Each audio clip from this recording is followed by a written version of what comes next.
Welcome to Edge Unscripted.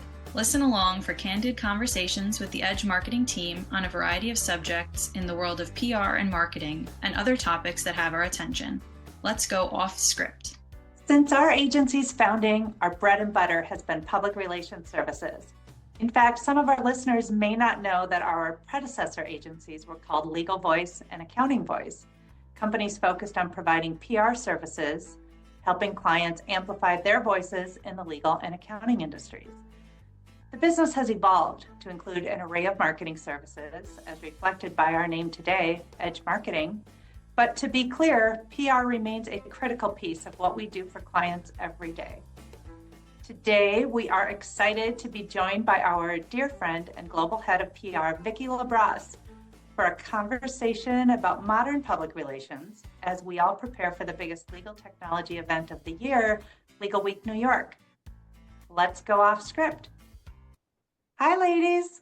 Hello. Hey, Jen. Hey, Mary. Hi, Vicki.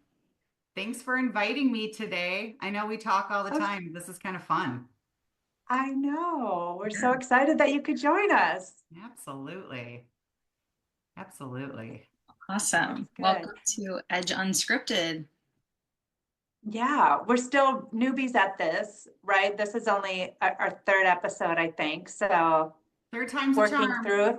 Woo, yeah. I know, like working Hopefully. through a few kinks, but we're getting there. We're, really enjoying this opportunity to connect with each other and bring members of our team in so people can get to know us all a little bit better and understand what do we do all day, right? Right? Yeah. Yes.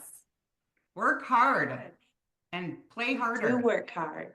I'm really distracted today. The wind is howling at my house. Vicki, you also live in the Twin Cities area, although we're across town from each other. Is it windy where you're at? Like, it's crazy windy. There's a wind advisory. It is windy. And today is our sanitation day. So our trucks are coming by and bins are blowing over and all sorts of fun things. So hopefully it's not too loud in my background here, but yep, we got the wind. How about in Long Island, Mary? What's going on out there with the weather? Yeah. It's actually been pretty warm the past couple of days. It's been in like the 50s. And I feel like the past couple of weeks has been a little chillier and windier, like you're saying. So it's been a bit warmer and nicer to go outside on a walk every now and then. We'll enjoy it now. What do we call that in Minnesota? Full spring? So I thought the groundhog said 6 more weeks of winter, but maybe not in New York. Yeah, that would be great. So, I always laugh about that because I think, really, only 6 more weeks of winter? If that's the call on February 2nd, I'm all about it. I'm like, you're telling me winter's going to be done in Minnesota by March 15th? I'm here for it because our winter often goes much longer than that. Yeah. So in my mind, like 6 weeks, that's it. Yeah, that's true. Oh my gosh. That's doable. Yeah. Hey, well, let's chat. Since Vicki's our guest today, why don't we start? Why don't you just tell everybody a little bit about yourself? Yeah. What do we need? What are the most important things that we need to know about Vicki LaBrosse? Yes. So professionally, I've been with Edge for, quite a few years. I'm not really great at math. I think it was 2007 when I had joined, and a few others joined at that point too. And most of us are still here today. So we really do have a good time together.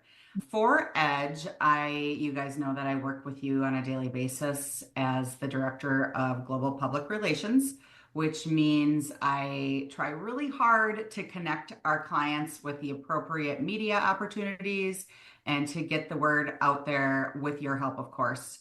So it's been such a fun, I guess you can call it a job because I do get paid to have, because it's different every day, right? And there's always new challenges and new trends emerging in the space. So it's really fun to learn and grow and make mistakes and have success. So yeah, that's kind of what I do for Edge. On a personal note, I am an empty nester. Woo-hoo. Raised 4 lovely children who are grown and flown, and my husband Dan and I are enjoying our quiet and clean home. And we have a new granddaughter who is turning 1 next month, and so we're as empty nested as we are. We're still pretty busy. So it's, yeah. Yeah. How is little baby girl? Does she have any new tricks lately? Yeah, so she is just about ready to walk. She's pulling herself up on everything, taking a couple like tentative steps and, crashing down. And now she's in the cutting of the molars phase. So that's fun for mom and dad. Good luck, mom and dad. Been there, done that. So Yeah, I, that's when you get to leave, right? Or you don't have to stay. And absolutely. yeah, I get that's to nice. sleep all night. So it's lovely. It's a good gig. It's a my good, well, goodness. and that's a really fun age. Their personalities are really coming alive at that point, right? They're a little bit Yes. boring the first few Yes. weeks they're born, but then around this point, they're really getting some personality. That's a lot of fun. Right. Right. Wow. I can't believe she's almost one. I can't either, Mary. It's crazy. I mean, Time I thought flies. my kids grew fast. The grandkids are growing even faster. So Oh my gosh. hang on to your hats, ladies. I mean, Mary, it's a long, long, long ways away from you. That's okay. Yeah. I have time. I always say the older I get, the faster time goes, Mhm. right? Yep. Yep. My Hmm. parents have said the same thing. I'm like, oh, joy. And they're right. Have that to look forward to. Yeah. Oh boy. So, Vicki, you mentioned about how our job is different every day. And I think Mhm. we've all talked about that. That's one of the things we love about it. I have been with the agency for a really long time as well. And I think that's what keeps it really fresh and it never gets boring. First of all, our clients always have new and interesting things going on, but Mhm. the whole ecosystem in which we operate is constantly changing. The Mhm. technology is constantly changing. It just as far as how we do what we do. Talk a little bit about what from your role, how you've seen things really change in the past. Oh, what is that? I'm bad at math too. 14, 15 Right, years right. A now. long time. Yeah. Yeah, just that the evolution you've seen of the, particularly with respect to media relations and the PR work that we do. Yeah, so back when I first took this role on, which was well over a decade ago, press releases are the main, and they still are today, and were then the main way to communicate with the media and the industry to let them know what announcements you have going on, if you hired somebody new, if you're putting out a new product, if you're hosting an event. And when I first started, they were pretty much text only and maybe a logo, company logo. They've really evolved. The space is really embracing multimedia to really get some great outcomes with your PR plan. And by multimedia, I mean we're using a lot of images in press releases. If you have a press release that's announcing a new hire, you usually include a headshot. If you're expanding your office, maybe it's a shot of the new office space. Journalists and bloggers really like to have images to accompany their articles. It's one of the top requests that I get. We have, I see a lot of infographics being used that can highlight the key data points and trends that you're trying to make in your release. There's a lot of interactive elements that I've been seeing included, like reports and white papers and links to those, little calls to action if you wanted to schedule a demo, let's say it's a product announcement. So we're seeing a lot of those types of things being incorporated into news announcements. My favorite, and I talked about this earlier this year, I wrote an article about it. So when you get a chance, check out Edge Marketing's article arsenal and you'll see all of our brilliant minds at work. But one of my favorites is video. I'm seeing a lot of video that's being Mhm. incorporated into press releases. And it really gives an aspect of visual storytelling. So it captures the essence of the story in a dynamic and compelling way than just plain words do. And also, studies have shown that press releases that have an embedded video get higher engagement rates. So that's what you want. You want people to be clicking on your release, checking you out, going to your website. So if you have a video on there, people are apt to click on that. And I don't know about you girls, and Mary, you're, a couple years younger than Jennifer and I, but TikTok is a big deal and Instagram. And honestly, even my antique self prefers to watch a short video versus reading a 2,500 page white paper. So it's just a quick, easy way to be able to digest some information and it's visual and fun, and everybody likes that. One other thing that I want to say about videos in your press releases, which I recommend you do when it's appropriate, is they also give you better SEO. Search engines favor video content. So that means press releases with embedded videos are likely to appear in search results, and that increases their visibility. Also, another thing with video is that it's super versatile and you can repurpose it across multiple channels. Yeah. So, social media, your websites, your email newsletters, you can take that same video clip that you put in your news announcement and get a lot of mileage out of it. So, that's like the biggest thing that I have seen evolve over the last 10 years is really embracing Yeah. multimedia in news. We've talked about video and how that's really taken off, even in things that you mentioned, TikTok and Instagram, and even now in LinkedIn, the Yeah. algorithms really favor video Yep. content. Instagram is all about the reels, right? Like it's Mhm. constant. The video clips seem to get a lot more traction in that way. Mhm. Vicki, I don't know if you have done a lot of them recently, but talk a little bit about what kind of videos you think might have the most impact. Is it for a product announcement? I mean, are Yeah. people embedding actual demos, links to Yeah, demos in their so videos, or maybe one-to-one interviews if it's more about a person or a different company announcement?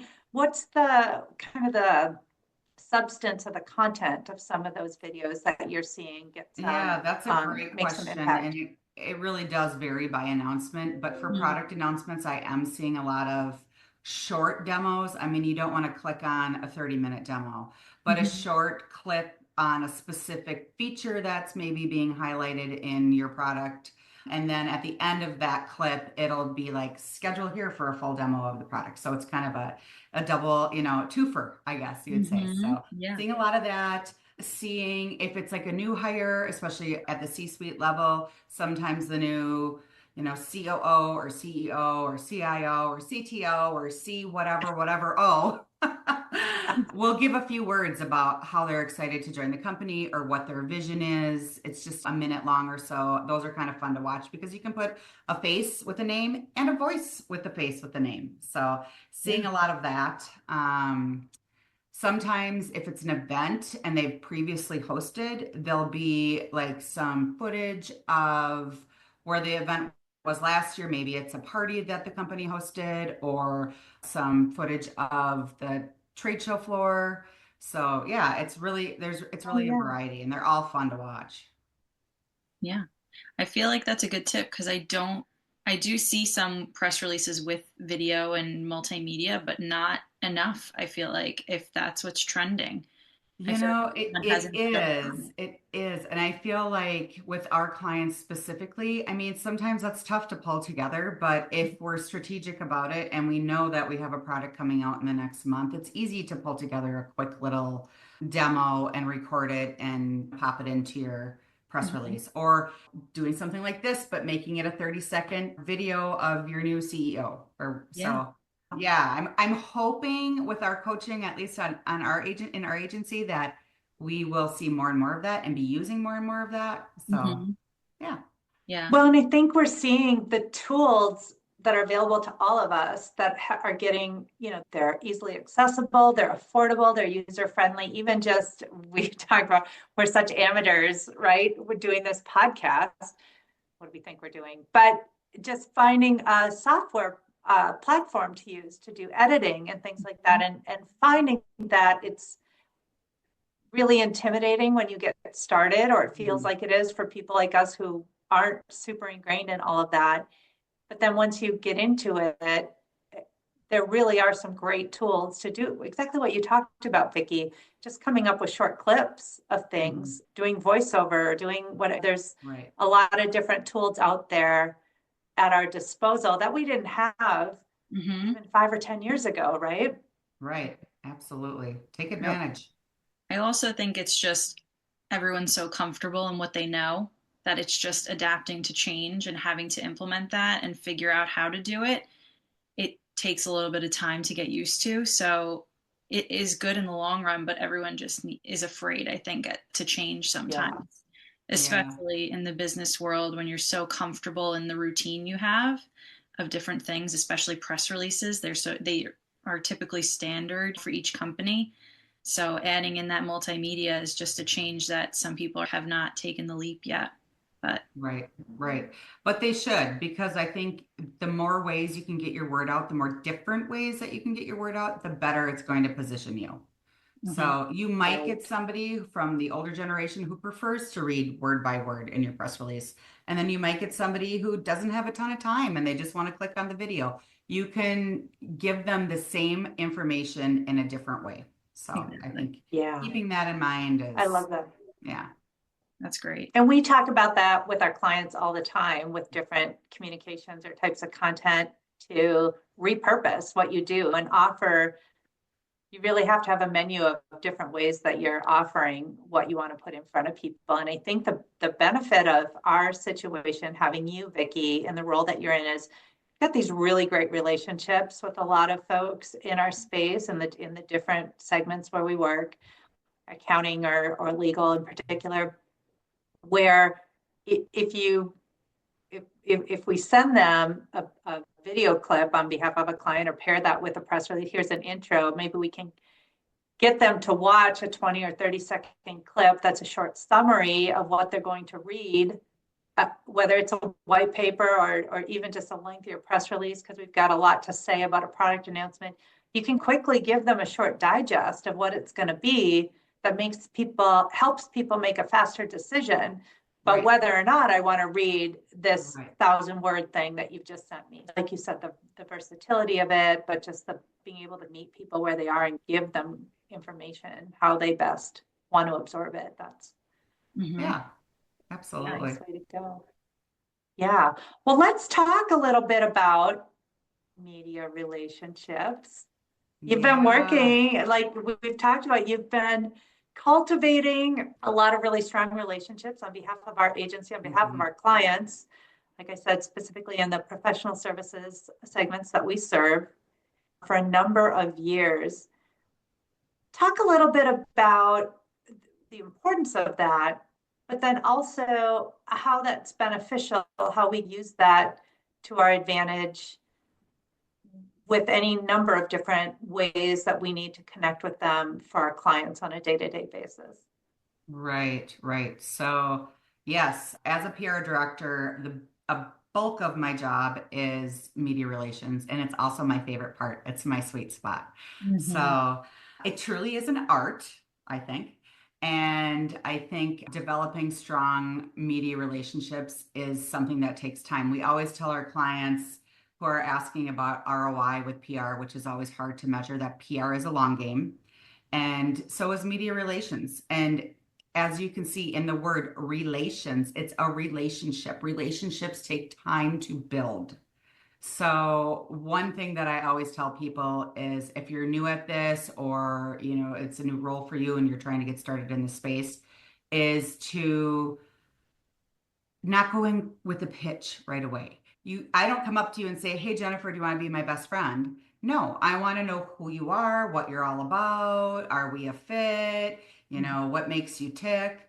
And so starting out by researching and targeting journalists in your space that are a fit for what your company does is a good first step. And then, even before pitching them, you want to start maybe by following them on social media. Maybe you comment on articles and coverage that they've produced. You want to build that rapport before you reach out. So, I think those are the two big things that people miss when they get started. They don't identify the right journalists to target. They just think anybody is fair game. And they don't start the relationship off on, "Hi, my name's Vicki. I love the article that you just wrote on data privacy. Thanks for sharing that valuable information with our industry." Something quick and easy like that goes a long way. And it's the first step in developing that relationship. You also need to become a reliable source for your media friends. So that means you provide timely, accurate, and newsworthy information. It's not the time to be sending them your company's promotion. There's a way to advertise, and it's not by pitching the media. Becoming a reliable source and giving them the information that they're looking for is key.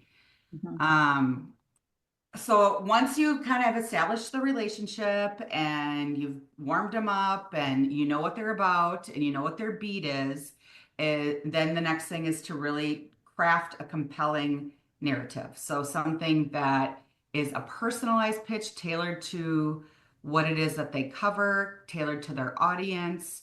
This is not the time to send out a mass email. We all have lists and there are times to do that, but this is not one of those times.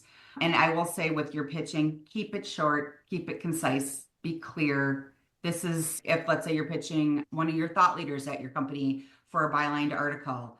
I always end my pitch with, this article will outline XYZ. So they know exactly what it is that they're going to cover.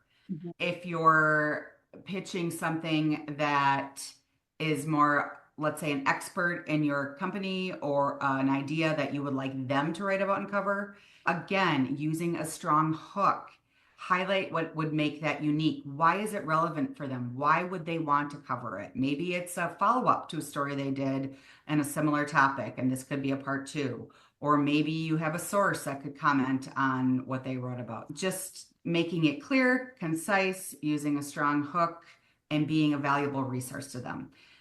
You want them to see you as somebody who can assist, not somebody who is a pest. So sometimes it's a fine line to walk, and I have fallen in the pest category, not so fun. But the other thing I will say with media relations is to always be responsive and be respectful of deadlines, especially if you had an editor agree to an article and they say, okay, I'd like that in 3 weeks. Find out what their word count is. And on the day that it's due, don't go to them and say, geez, can I get an extension? If you know you're running short, then plan that ahead of time. I need an extra few days. Is that possible? But journalists also have deadlines, especially reporters. They have editors to answer to. So trying to get your information to them when they ask for it is key. And always be available for following up too. There might be additional information that they need. And if you just click send and walk away, that usually doesn't reflect well on you. So being available for any sort of follow-up is important. We talked a little bit about at the beginning when you're developing that relationship for social media with journalists that you are going to want to also do your part in sharing their work, not just commenting on it, but maybe sharing it and helping them to build relationships with other people in the space. You know, it's not all about you. Maybe it's connecting them to somebody else who would be a good source. Probably not one of your competitors, but you know, somebody, an influencer in the space that they can collaborate with. So I like to say use social listening. So that's another thing that helps you develop media relations is to monitor trends and conversations that they're covering in the space. And sometimes it's not commenting, it's just watching. What are they writing about? What are they talking about? So just being up on that. Providing real-time updates on social media is great too. You can come out right then with breaking news for your company and tag a journalist in it. Say, hey, you know, this just happened if you're interested in covering it, or I could connect you with an expert in our space. So those are some great ways to leverage social media to build your media relationships. The other thing that I want to say, and I said this at the very beginning, and I just want to reiterate it, is to maintain long-term media relations.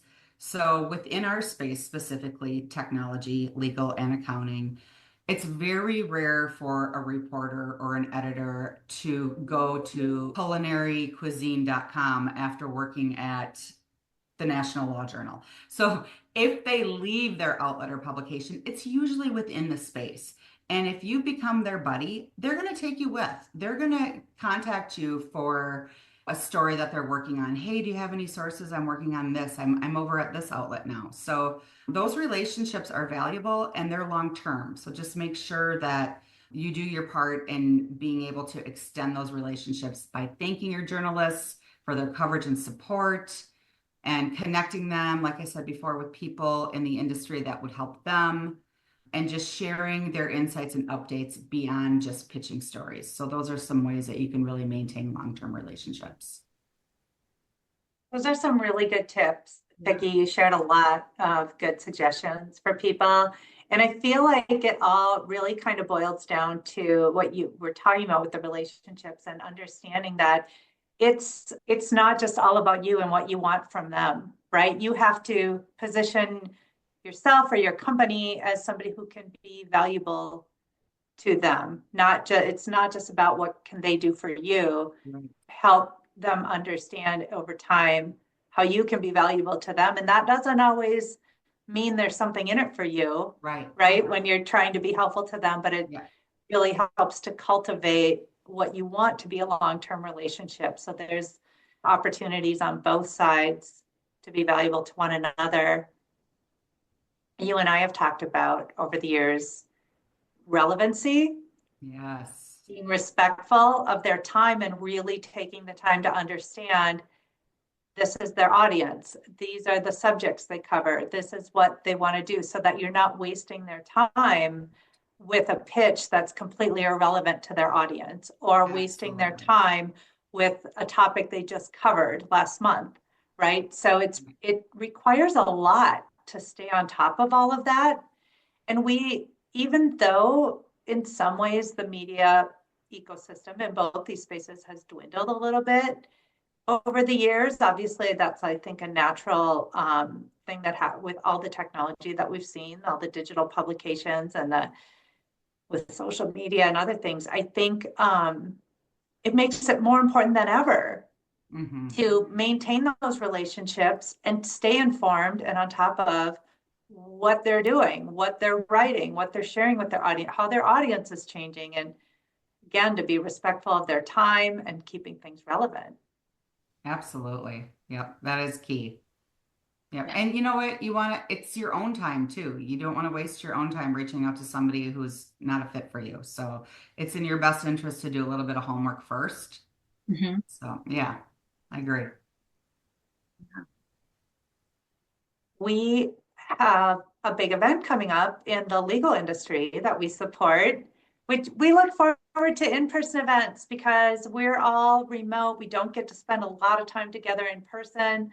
So I know I really cherish the times when we all get to be on site somewhere, and especially an event like Legal Week. It's one of the biggest legal industry events of the year. We see a lot of not just our colleagues, our clients, but other, you know, friends and former clients, folks that we've known in this space for a long time. So that's always really good.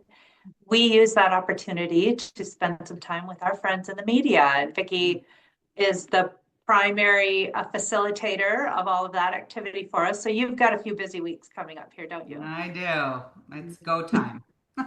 It is go time. I love that. I love that. So do you have maybe one or two quick tips for anyone listening who might have an opportunity to meet in person with media? This is something we do for our clients. It's kind of a value add. We try and get them briefings with media when they're in person at these events. It's a nice space, sort of on neutral territory, where we can connect them on topics that are relevant, of course. But when a company has an opportunity to get, even if it's just a quick 10 or 15 minutes with somebody from the media that might be interested in covering what they do, what can they do to make the most of those opportunities? Yeah, that's a great question. And That's a whole other podcast it's episode. a Is that whole thing. I right? mean, you said one or two tips, I could give you 25. Um, and some of these will kind of reiterate what I was talking about before in the art of media relationships. So before your show or your conference, do your research, find out who's going to be there, find out who would be most interested in covering your offerings. Reach out to them early. And this is so funny. Last year, I was sitting on a media roundtable discussion, and they said, yeah, I'm getting requests like the first day of the conference to meet with folks. By that time, my schedule is already booked, or even the day or two before. So reach out early. And by early, I mean a few weeks. I mean, obviously 3 months before, nobody knows what their schedule is, but the early bird gets the worm. So Yeah. you want to get on their radar before everybody else, or at least in a timely perspective. So I always like to provide appropriate documentation prior to the meeting. So that means maybe a briefing document that would include logistics. Where are you meeting? When are you meeting? How long is the meeting going to be? who are you meeting with? The bio, some company background, maybe some news that they're announcing. Always include your contact information. So giving media that ahead of time is super helpful. So they're not scrambling, they know what to expect. All of my media friends are always really grateful for that information. The other thing, and Jennifer, you had mentioned this, is, whether it's 10 or 15 minutes, that's actually a great time. Again, my media friends are always like, they want an hour. I don't know what we're going to talk about for an hour. So keep it short, be respectful. If you can get your spiel out in 15 minutes, do that, because you're more likely to get a meeting with them than you are if you ask for an hour of their time. Yeah. So a couple of things that I wanted to note, and I don't know if we have time, but what and what not to do during a meeting. Can we talk about that? Do we have a few minutes? Yeah, for sure. Okay, so during media interviews while you're on site, these are the face-to-face meetings, and really for any sort of a media interview, like whether it's on Zoom or a phone call or whatnot. But on site specifically, you want to plan for delays, reschedules, cancellations. A lot of times people are running from one end of a conference center to another, so they might be running late, or they say, can we move this till tomorrow? Try to be patient. We're all trying to cram a lot of things in a couple of days. So be ready and let your clients know that kind of thing is going to happen. This has happened maybe a couple of times, even though we've coached our clients. When you meet the media person face to face, know who they are, please. Know their name, know who they write for, know what it is that they cover. There's been a couple of embarrassing situations where a client has sat down and said, now, who are you? And what do you know? So please make sure that you know who you're talking to before you start the conversation. Right. And then ask them what they'd like to know. Don't just launch into a sales pitch. What is it that you want to know? Most of the time, they just want an overview of what's going on with your company, but maybe they want to know about a specific trend within the space. So be prepared to talk about what it is that they want to talk about. And this is my biggest tip ever, and I put it right in the middle of my list of things to not forget. You're always on record. What do they say when you get arrested? What they say can be used against you in a court of law. You're always on record. So don't nudge, nudge, wink, wink. Off the record, Bob, I'd like to say, assume everything is on the record. You're going to get published. You're going to get quoted. So make sure what you're saying is what you want to be saying. Yeah. So on the record. And on that note, speak slowly and clearly. I know sometimes we get nervous or we have a lot of information we want to get out and our speech speeds up. And with that, we don't stop, we don't pause, we don't ask, do you have any questions? Or what are your thoughts on that? Remember to do those things while you're having these conversations. Don't ramble. It's okay to not talk. It's okay for there to be some silences and pauses. It's natural and normal. Oh my gosh. I have a whole list of like briefing tips, and I go through it with some of my newer clients who haven't had those opportunities before. And there's such a long list of tips and best practices you can give people, but that it's okay to listen. It's also okay to say, I don't know. I don't have a good answer for that. Can I get back to you? Yes. Rather than making something up or don't do that. They don't. I mean, we've lots of times had people ask questions about something specific that if you don't feel like you have a really thoughtful, smart, factual answer to, don't just go off the cuff and try to make something up. I think it's far better to say, that's a really good question. I don't have a great answer for you on that one. Can I get back to you? And I think everyone's human. They understand that. Right. And they'd rather get accurate information than something that you made up off the cuff. Yeah. And you can get yourself in some trouble if you're quoting things that aren't accurate. So yes. And you made another good point too about it not being just a sales pitch, because the media, they're not going to buy your product. Mm-hmm. You don't have to go into the same type of sales spiel that you do. The information they're looking for about your company or about your offerings is different from what a prospective client wants or a customer wants. So you have to recognize that and frame the information you're sharing accordingly, so they don't feel like they're being sold to, because that's just such a turnoff. Right. Absolutely. And if they do ask you something during an interview that you are not comfortable answering, or that you shouldn't answer or can't, use a bridging technique. And by that, I mean something like, I'm not able to comment on that. However, I can tell you XYZ. Or maybe Right. what's important here, John, is one, two, three. Just something easy or something as simple as let me clarify. And then that allows you to redirect the conversation and where you want it to go. So that's not deceitful. It's just a way to maybe not answer something that you're not comfortable answering. So that's something to keep in mind. And please be respectful of their time. If you book 15 minutes, end the conversation in 15 minutes. And think about if you were the person after that meeting who was being pushed off and delayed and late, how you'd feel. So try to be respectful of the time and end the conversation when the meeting time is over. Yeah. So those are some top tips. I always like to end my media briefings with trying to identify a next step. So let me send you that press release again, or it looks like you're interested in the product. Let me follow up with you next week and to schedule a demo. So, and then do that. Follow up appropriately. Nothing worse than leaving them hanging. So yeah, those are my tips. So Vicki, I can tell you're really in legal week mode. All of this is really top of mind for you.